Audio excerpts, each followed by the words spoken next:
Start. अध्यक्ष महोदय, मैं कहना चाहता हूं कि हर आदमी को यह अधिकार है कि जिसको वह चाहे डाक द्वारा मत भेज सके। स्टॉप।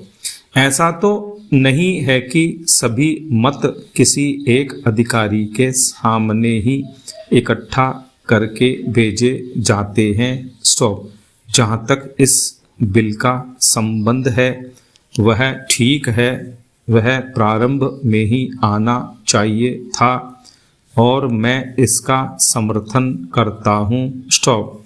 मैं इस सदन के माननीय सदस्यों से भी निवेदन करता हूँ कि इस बिल को पास कर दिया जाए। स्टॉप।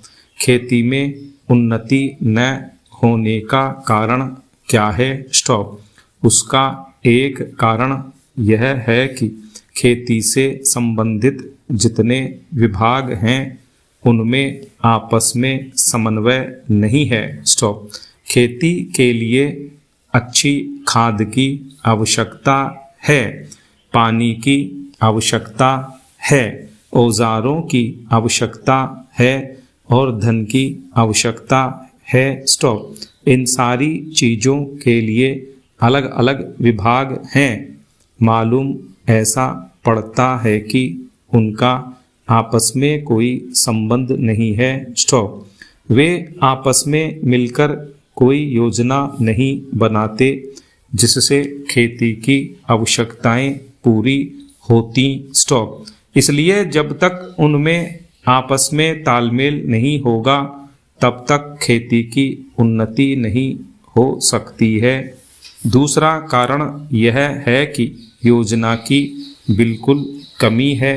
इसके अलावा कृषि कॉलेजों से निकले हुए जो स्नातक होते हैं, जो खेती की बातों को जानते हैं, उनमें से एक भी आदमी खेती करने के लिए तैयार नहीं है। सभी प्रोफेसर बनने के लिए तैयार हैं, खेती के लिए कोई भी तैयार नहीं है। एक बात मैं माननीय मंत्री जी से विशेष रूप से कहना चाहता हूँ।